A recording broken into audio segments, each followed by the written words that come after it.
Hello friends, welcome back to my channel.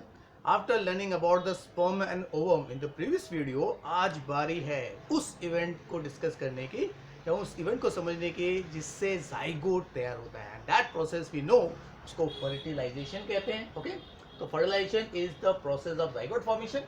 तो what is fertilization? Simple meaning, the process in which haploid male gamete, जिसको sperm कहते हैं, unites with haploid female gamete which is called ovum. ovum को उस year भी कहते हैं. Okay, forms a diploid totipotent cell. totipotent इसके लिए कहते हैं because this cell has a potential to divide, redivide and develop into the entire human being. Okay, अगर हम ह्यूमन की बात करते हैं, ओके, तो इसको जाइगोट कहते हैं. दूसरा टर्म है oospore, it's also called what? oospore. Okay, now तो where exactly this process takes place? तो ये प्रोसेस होता है फीमेल के रिप्रोडक्टिव ट्रैक्ट का जो पहला पार्ट है ओविडक्ट का, सबसे you can see broad part, उसको कहते हैं एम्प्यूला.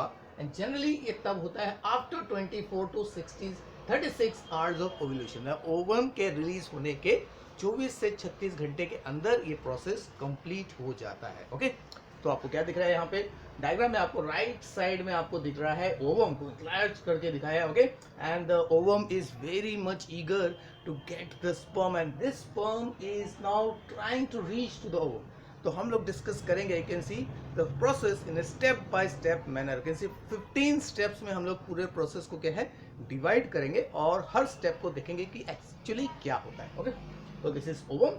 तो ovum we know is actual ovum is a secondary oocyte, smiling face है, and it has a germinal vesicle जिसमें एक्चुअल उसका हैप्लॉइड न्यूक्लियस है जो अभी भी you can see what metaphasic stage में है. मेटाफेजिक स्टेज, उसका एक मियोटिक डिवीजन अभी भी पेंडिंग है. I waiting eagerly for the sperm to come, क्योंकि जैसे स्पर्म इस एग के साथ यूनाइट होगा तो ही जाके उसका जो final you can C division है मियोसिस 2 कंप्लीट होगा. ओके, तभी जाके actual you can C mature egg तैयार होगा. Okay, so the egg has a cover, उसको कहते हैं वाइटलाइन मेम्ब्रेन. के बाहर होता है जोना पेलिसिडा, दोनों के बीच में स्पेस होता है, that is called perivitelline space. And बाहर है you can see what bodyguards which are the cells, radiata cells. Okay, and layer को हम लोग कहते हैं corona radiata and it is made up of what? Radiata cells. तो sperms के लिए नेचुरली एग तक रीच करना आसान नहीं है because from the point where the sperms are released till the ovum lots of barrier जो है उसको क्रॉस करना पड़ता है स्पर्म को. ओके, और फाइनल बैरियर होता है अंडे के जो बाहर के दो मेम्ब्रेन है. पहला है the zona radiata, corona radiata, और दूसरा जोना पेलिजुला. उसको डिसॉल्व करना है, पेनिट्रेट करना है, तभी जाके you can see the sperm actually can meet the egg. Okay, understood students? तो चलिए स्टेप बाय स्टेप देखते हैं कि what are the different events जिससे अल्टीमेटली जाइगोट बनता है या फर्टिलाइजेशन कंप्लीट होता है. चलिए दोस्तों, अब देखते हैं which are the different steps by which a zygote is formed. Okay, क्योंकि जितने भी स्टेप्स से जाइगोट अल्टीमेटली फॉर्म होता है उसको मैंने 15 पॉइंट्स में डिवाइड किया है, यानी कि तरह 15 स्टेप्स जनरली बोल सकते हैं. और इन 15 स्टेप्स को दो कैटेगरी में डिवाइड किया है. पहले वो इवेंट्स है which occurs before the actual process of fertilisation. Fertilisation मतलब union of male and you can see what female gamete, the binding part है. लेकिन उसके पहले जो इवेंट होते हैं उसको हम लोग बोल सकते हैं प्री फर्टिलाइजेशन इवेंट. अगर ये इवेंट नहीं हुआ तो ultimately fertilization will not occur. okay, तो हमारी जैसे एग जो है she is actually ready. okay, and the sperm जो है वो उत्सुक है इस अंडे के साथ बाइंड होने के लिए. तो अभी देखिए ये जो हमारा स्पर्म है ये अंडे तक पहुंच गया है लेकिन वो अभी तक बाइंड नहीं हुआ है.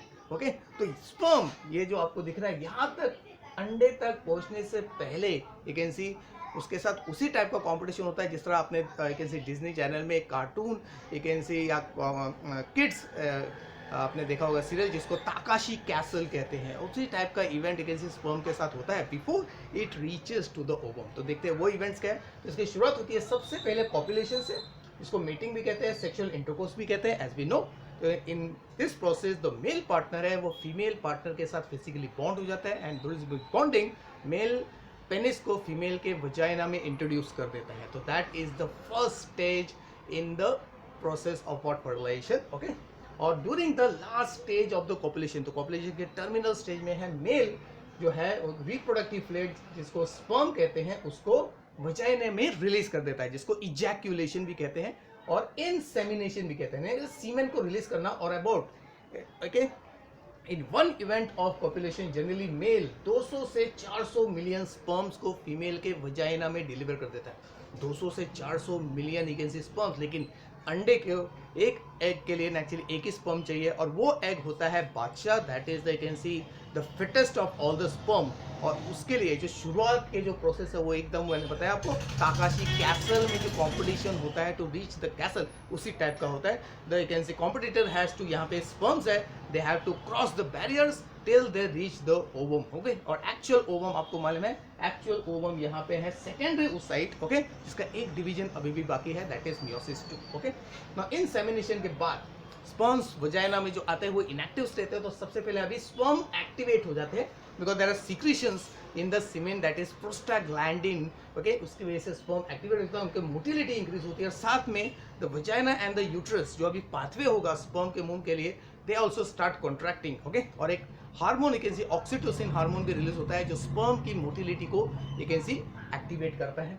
और स्पर्म जो है अभी अंडे तक कैसे जाता है, तो हाउ इट मूव्स, उसको मालूम कैसे पड़ता है कि अंडा वो बाहर क्यों नहीं निकल जाता है? It is because of the chemical attraction that is called chemotaxis. तो केमिकल अट्रैक्शन जो है स्पर्म और अंडे के बीच में होता है, that is the natural phenomena.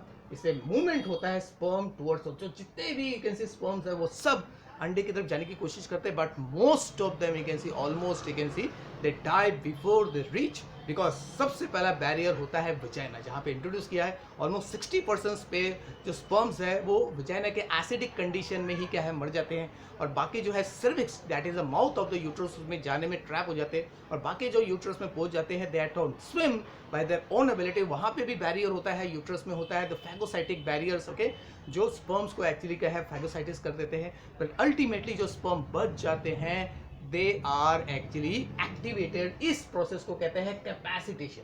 तो ऐसे स्पर्म जो यूट्रस में जाते हैं, पहुंच जाते हैं, दे सर्वाइव ऑल दिस बैरियर, वो हो गया यू कैन सी सिकंदर, सब सिकंदर है या फाइनल स्टेज, और उनके सरफेस पे कोटिंग कर देते हैं कैपेसिटिंग की, और स्पर्म्स की मोटिलिटी बढ़ जाती है। स्पर्म की मोटिलिटी बढ़ जाती है, प्रोस्टाग्लैंडिन जो सिक्रेशन है उसकी वजह से स्पर्म की मोटिलिटी बढ़ जाती है, और ये सारे स्पर्म अभी तेजी से जो है ओके वो अंडे की तरफ पहुंचते हैं। तो ये एक स्पर्म है जो अभी अंडे तक पहुंचने की कोशिश कर रहा है, और generally sperm after capacitation 5 minute के अंदर, 5 मिनट्स के अंदर जो है अंडे तक पहुंच जाता है। तो कितने पहुंचते हैं जनरली? तो जनरली अंडे तक फ्यू हंड्रेड और 1000 डिकेन से कुछ 1000 स्पर्म जो है अंडे तक पहुंच जाते हैं। तो दिस आर द इवेंट जो प्री फर्टिलाइजेशन इवेंट के अंदर हम लोग रख सकते हैं। Okay students, so out of 200 से 400 मिलियन स्पर्म्स, ओनली कुछ 100 और 1000 स्पर्म्स ही अंडे को पूरी तरह कवर कर लेते हैं, and that is the actual beginning of the fertilization process. तो पहला प्रोसेस स्टेप है binding of the sperm with the ovum. Okay, तो स्पर्म बाइंड हो गया, this is the 6th step. और बाइंडिंग के साथ ही क्या होता है, एक्रोसोम रिएक्शन होता है। स्पर्म का जो कैप है एक्रोसोम है वो रिलीज करने लगता है द केमिकल कॉल हाइलुरोनिडेज, और ये हाइलुरोनिडेज करता ये है कि जोना रेडिएटा के जो सेल्स है उनके बीच में जो सीमेंटिंग मटेरियल है उसको डिसॉल्व करने लगता है। तो sperm is not only pushing but also dissolving the cementing material. तो अल्टीमेटली उसकी वजह से the sperm is now reaching towards the egg. लेकिन अभी दूसरा बैरियर अभी जो क्रॉस करना है वो है जोना पेलिसिडा। ओके, और देन तो दिस यहाँ पे जो अभी रिएक्शन हो रहा है, this reaction is the acrosome reaction. उसके बाद में यहाँ पे देखिए क्या हो रहा है कि स्पर्म का हेड जो है अल्टीमेटली टच होता है जोना रेडिएटे के साथ, और वहां पे होता है specific binding. This binding is species specific, यानी कि ह्यूमन का स्पर्म ह्यूमन के अंडे के साथ ही बाइंड होगा। तो यहाँ पे जो जोना पेलिसिडा है, this is the zona pellucida, ZP लिखते हैं हमको, तो उसके ऊपर रिसेप्टर मॉलिक्यूल होता है ZP3, और इसके साथ स्पर्म का हेड अटैच हो जाता है, और this binding is very specific. और साथ में स्पर्म रिलीज करता है आपका स्पर्मिन या एक्रोसिन, तो जोना पेलिसिडा को डिसॉल्व कर रहा है। तो यहाँ पे 8th and 9th process complete हो गया। तो 8th process is fertilizing, anti fertilizing binding on zona pellucida, और उसके बाद में होता है penetration of the egg membrane by release of spermin. तो यहाँ पे जोना पेलिसिडा आपको दिख रहा है डिसॉल्व हो रहा है, और जैसे ही डिसॉल्व यू कैन सी हो जाता है, जिस कांटेक्ट पॉइंट पे अभी जोना पेलिसिडा यहाँ पे डिसॉल्व हो गया, द एग का जो प्राइमरी मेम्ब्रेन है दैट इज द वाइटलाइन मेम्ब्रेन, ये प्रोड्यूस करता है एक कोन तैयार करता है और ये कोन स्पर्म के हेड के साथ बाइंड हो जाता है and that is the process. अब स्पर्म का जो हेड है वो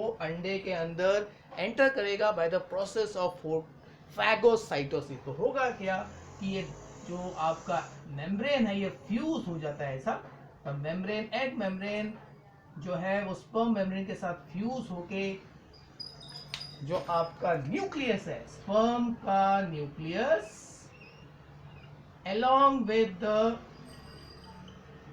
proximal centriole, जो proximal centriole है, this is the proximal centriole, ये proximal centriole भी एंटर करता है, थोड़ा सा साइटोप्लाज्म भी स्पर्म का एंटर हो जाता है। तो this is the actual entry of the sperm head. तो स्पर्म का हेड मतलब उसका न्यूक्लियस एंड द सेंट्रल, पहला सेंट्रल जिसको प्रॉक्सिमल सेंट्रल कहते हैं, वो अभी सेकेंडरी oocyte के अंदर एंटर हो गया है। नाउ जैसे ही अभी स्पर्म का हेड जिसमें आपका न्यूक्लियस और the proximal centriole secondary oocyte के अंदर एंटर करता है, the secondary oocyte becomes very happy. You can see the female egg अभी हैप्पी हो गई क्योंकि उसका जो एक डिवीजन बाकी था मियोसिस का वो कंप्लीट होता है। The germinal vesicle undergo division, और ये डिवीजन होता है because of this you can see centriole. इस सेंट्रॉइल की वजह से अल्टीमेटली ये जो मेटाफोरिक न्यूक्लियस था दो unequal you can C nucleus में डिवाइड होता है। एक है आपका female pro nucleus, this is the female pro nucleus जो लार्ज है, और दूसरा बनता है second polar body and the second polar body first polar body के साथ आके बैठ जाता है इन द पेरीवाइटलाइन स्पेस। ओके, तो यहाँ पे दो पोलर बॉडी अभी आपको दिख रहे हैं। ओके, तो दीज आर द फर्स्ट, ये आपका फर्स्ट था और ये बन गया अभी सेकेंड। दिस प्रोसेस को हम लोग कहते हैं activation of the secondary oocyte, यानी कि जो एग है जो इमेच्योर था सेकेंडरी oocyte स्टेज में था, उसका सेकेंड मैच्योरेशन डिवीजन कंप्लीट हो जाता है, यानी कि only after entry of the sperm nucleus the ovum का मैच्योरिटी कंप्लीट होता है और वो फीमेल प्रो न्यूक्लियस में कन्वर्ट हो जाती है। अब जो ये एग है ये अभी सेकेंडरी oocyte नहीं है, now it can be called as the mature ovum या इसको कहेंगे टेल। ओके, स्पर्म का जो न्यूक्लियस है that sperm nucleus is now called male pro nucleus, mail pro nucleus. Okay, तो इसके बाद में अभी क्या है the activation of the secondary oocyte जिससे oocyte बनता है, सेकेंड पोलर बॉडी बनता है, और जो फर्स्ट पोलर बॉडी है it can also divide, okay. Now उसके बाद में इमीडिएटली इस पूरे प्रोसेस के दौरान, यानी कि ये जो इवेंट है स्पर्म का न्यूक्लियस जैसे ही एग के अंदर जाता है इमीडिएटली कॉर्टिकल रिएक्शन चालू हो जाता है, और कॉर्टिकल रिएक्शन की वजह से होता क्या है कि जो पेरीवाइटलाइन स्पेस है इसमें एक insoluble you can C granules that is cortical granules तैयार हो जाते हैं, और आपका जो ये वाइटलाइन मेम्ब्रेन और जोना पेलिसोडा के बीच में तैयार हो जाता है फर्टिलाइजेशन मेम्ब्रेन, और इस मेम्ब्रेन की वजह से अभी अंडे में दूसरा कोई भी स्पर्म एंटर नहीं कर सकता, यानी कि जितने भी बाकी स्पर्म्स रहेंगे they lose their bonding and they are not able to penetrate the egg. Okay, तो दिस इज वेरी इंपॉर्टेंट। तो इससे होता यह है कि अंडे के अंदर जनरली एक ही स्पर्म एंटर कर पाता है, बाकी स्पर्म को नो एंट्री। ओके, यानी कि जो स्पर्म सबसे पहले आपके वाइटलाइन मेम्ब्रेन को टच करता है उसी के जो आपके न्यूक्लियस है उसको अंडे के अंदर क्या है एंट्री मिलती है। ओके, बाय फैगोसाइटोसिस बाकी सारे sperm they lose the binding ability और पेनिट्रेटिंग एबिलिटी। ओके, तो this reaction is called cortical reaction, जिससे बनता है फर्टिलाइजेशन मेम्ब्रेन बिटवीन द आपका वाइटलाइन मेम्ब्रेन एंड जोना पेलिसोडा। ओके, और उसके बाद में होता है अभी सबसे प्रोसेस जिसमें जो स्पर्म का साइटोप्लाज्म है वो अंडे के साइटोप्लाज्म के साथ मिक्स हो जाता है, तो दैट इज कॉल्ड प्लाज्मोगैमी। उसके बाद में देयर इज यूनियन ऑफ ये मेल प्रो न्यूक्लियस जो है वो स्टाइल से फीमेल प्रो न्यूक्लियस के साथ यूनाइट करता है, पास्ट में बहुत ही यूनिक है, राइट एंगल का पार्ट में सबसे पहले स्पर्म जो है वो कैन से सीधा जाता है, बाद में राइट एंगल लेके फीमेल प्रो न्यूक्लियस के साथ क्या है यूनाइट हो जाता है। तो दस you can C mail nucleus and the female भ्रूण न्यूक्लियस अल्टीमेटली यूनाइट हो जाते हैं।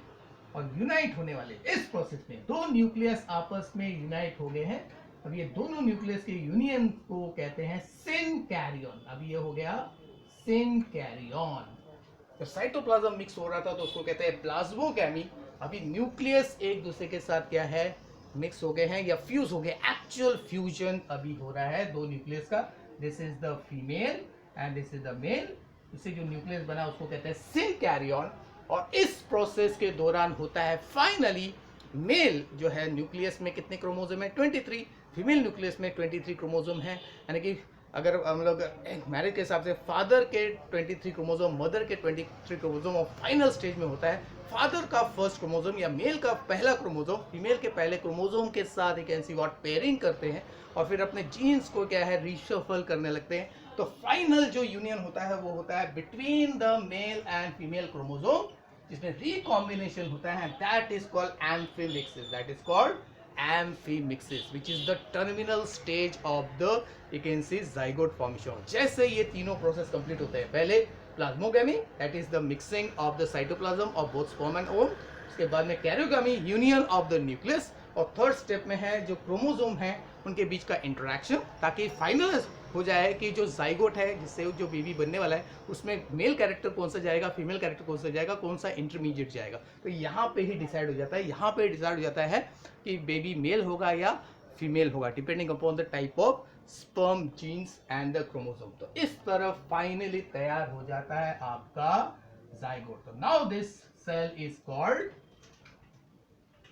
fertilized। now it is the fertilized ovum, और fertilized ovum को ही हम लोग कहते हैं जाइगोट। अब ये जाइगोट बन गया है। ओके, so now तो ultimately can see the actual fertilization that is syngamy का लास्ट स्टेप में जो एक्चुअल प्रोसेस है वो है 3, that is plasmogamy, karyogamy and amphimixis. Okay, तो इस तरह हमने देखा कि किस तरह एक कैन एक स्पर्म एक अंडे के साथ यूनाइट होके फाइनली जाइगोट बनता है। Okay, I will share you something very unique. तो हम लोग बोलते हैं कि शादी जो है, जो शादी है वो एक्चुअली जो है दो पर्सन का यूनियन होता है, लेकिन अगर उसको हम लोग एक ब्रॉड वे में और एक स्पेसिफिक वे में करेंगे तो ये हर लेवल से यूनियन होता है। क्योंकि दो शादी अगर होती है तो एक्चुअली देखिए दो खानदान जो है वो उनका यूनियन होता है। दो खानदान का यूनियन से अगर नेक्स्ट लेवल पे जाएगा तो दो परिवार का मिलन। ओके, तो परिवार के मिलन में दो पर्सन्स का मिलन, इंडिविजुअल पर्सन, उसमें एक मेल पर्सन है दूसरा फीमेल पर्सन है। अगर इसको और एक आगे लेके जाएगा उसके बाद में है दोनों के रिप्रोडक्टिव ऑर्गन्स का मिलन, that is penis and over